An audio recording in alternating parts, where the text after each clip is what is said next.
This is Disney Entertainment News Today. I'm Rob Whiteside, and here now are the top Disney entertainment stories for Tuesday, June 20th, 2023. In a video shared by the Walt Disney Studios account on TikTok, Owen Wilson revealed how Lightning McQueen might react to being in a haunted house such as the Haunted Mansion, ahead of his role in the upcoming film based on the iconic attraction. You can watch that video right now on our website. Wilson pretends to be Lightning as he looks around and utters a soft, muffled ka-chow. Owen Wilson has voiced Lightning McQueen in Pixar's Cars films and other media since the original movie's release in 2006. He will appear in the upcoming Haunted Mansion movie as Kent, a priest. The upcoming Haunted Mansion film follows a doctor, played by Rosario Dawson, and her 9-year-old son, played by Chase Dillon, moving into a haunted mansion in New Orleans.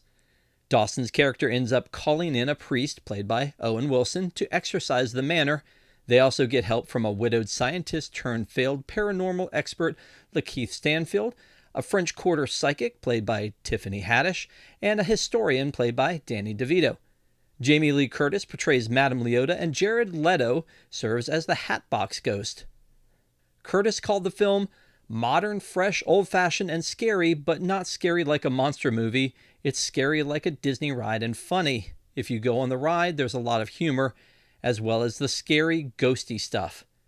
During the Studio Showcase Day 1 Celebrate the Magic of Disney and Pixar panel at the D23 Expo in 2022 in Anaheim, the new Haunted Mansion film debuted a trailer to the fans. Director Justin Simien took to the stage to speak about the project and detail some of the cameos that audiences can expect from Winona Ryder, Dan Levy, and more. Previously, the Haunted Mansion film was due in theaters on August 11, 2023. However, the film's release date was pushed up to July 28th. Pixar's new film Elemental has had the second worst opening weekend in the animation studio's history. Though Elemental has received generally positive to neutral reviews, it hasn't performed well at the box office.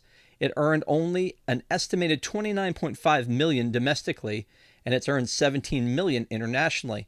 Not counting re-releases, the original Toy Story was Pixar's lowest grossing opening weekend with $29.1 million, not surprisingly considering it was their first feature film.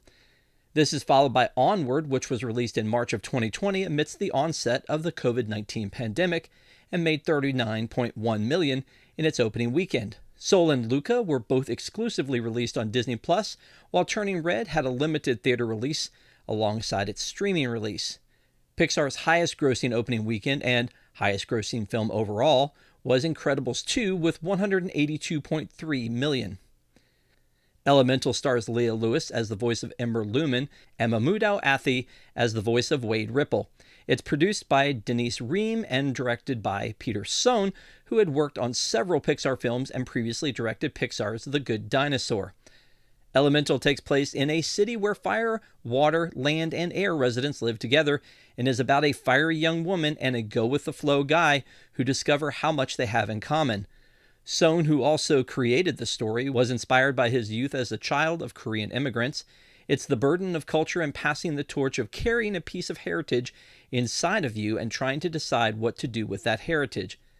I have kids that come from different mixed cultures. I'm Korean and my wife is half Italian, part German, and part English. The feeling of it can sometimes be like a burden. I wonder if I am breaking the chain in my life because I'm not pushing the Korean language and culture. And our main character, Ember, even though her culture is fictional, she's dealing with very similar issues of trying to understand her life in a place that was not her parents' home. The film debuted at the 76th Cannes Film Festival on May 29th and was released in U.S. theaters on June 16th. On Rotten Tomatoes, Elemental has a 76% on the thermometer, with a critic's consensus. Elemental may not satisfy as fully as the greatest Pixar pictures, but it remains a solid story with dazzling visual flair. The audience score is 91%.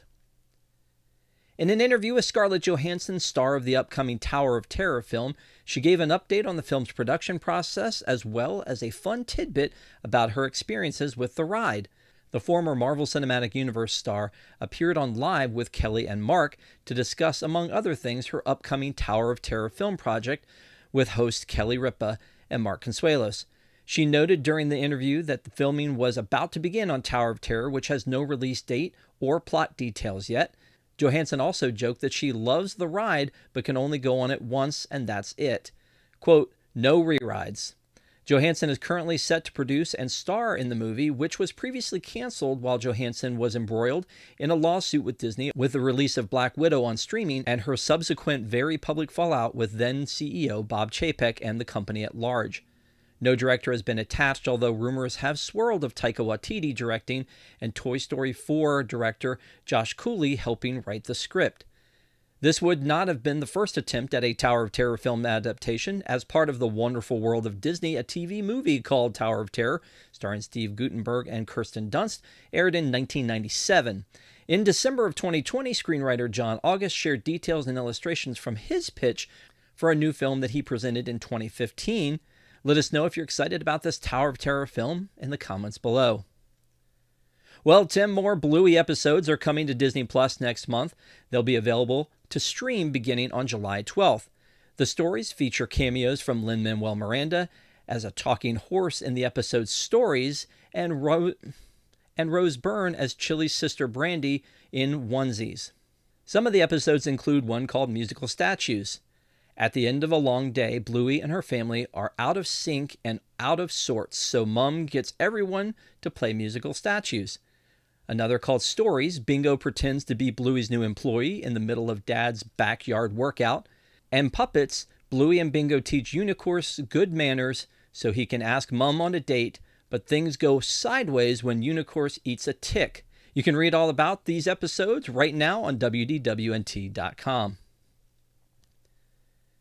Indiana Jones Epic Stunt Spectacular cast members Kevin Brassard and Michelle Waitman got to attend the Hollywood premiere of Indiana Jones and the Dial of Destiny this week. Brassard joined the Walt Disney World team as a member of the Hoop-De-Doo musical review at Disney's Fort Wilderness Resort and Campground, but he's most known for originating the role of Indiana Jones in the Indiana Jones Epic Stunt Spectacular at Disney's Hollywood Studios on August 25, 1989. Though Brassard has hung up his hat and whip, he remains part of the stunt show to this day in the role of the director and trains new indie stunt performers. Walt Disney World Resort Ambassador Rayvon Redding surprised Brassard with the news that he would be attending the premiere. You can watch the video on our website. Quote, if I could tell myself starting with this show more than 30 years ago about today, Brassard said at the premiere, first of all, I'd say strap in, it's going to be a wild ride, and you're going to love it. Waitman is a fellow stunt performer who portrays Marion Ravenwood in the show. The cast of the Indiana Jones Epic Stunt Spectacular is her family in every sense of the word, as her twin sons are also in the show. On the red carpet, Brassard and Waitman were able to meet the original Indy himself, Harrison Ford. Quote, when I said to him, I'm the man who's been lucky enough to portray Indiana Jones that you created for the past 34 years, he thanked me, Kevin said. Brassard and Waitman go to meet other members of the Indiana Jones cast and crew, plus connect with fans. Quote, so we appreciate Disney making this huge dream come true, Kevin said of the opportunity. We are so proud to be able to represent the Indiana Jones Epic Stunt Spectacular, and what's even more important to us is that both of us feel so supported by the rest of the cast. They're so happy that we're here. Indiana Jones and the Dial of Destiny premiered at the Cannes Film Festival on May 18th, but it will open in theaters on June 30th. Disney Plus will share 28 newly restored Walt Disney Animation Studios short films over the next several months in honor of the company's 100th anniversary. The short films include 1929's The Skeleton Dance, which will premiere on July 7th. Also among the restored collection are Donald's Nephews, which is the first on-screen appearance of Huey, Dewey, and Louie, Jolly Troubles, starring Oswald the Lucky Rabbit, and Playful Pluto, the first short centered on Pluto. You can read the full press release from Disney, including the full list of short films, on our website. Are you excited to see some of these old classics restored to new and improved quality? Let us know in the comments below. For the absolute latest in Disney entertainment news, head on over to WDWNT.com and follow us on all of your favorite social media platforms. If you're enjoying this show, and we hope you are, please be sure to like this video and subscribe to WDWNT TV on YouTube for more great content and click the bell for notifications. You can also hit select all notifications so you never miss an episode of the show. And if you enjoy Disney movies and TV shows, don't forget to join us for our weekly review show, Deep in the Plus. We do that show live every Wednesday night at 9 p.m. Eastern, and you can find previous episodes available right here on demand on WDWNT TV. For the worldwide leader in Disney Parks news and entertainment, this is Rob Whiteside saying, don't have a good day, have a great day, and we'll see you next time.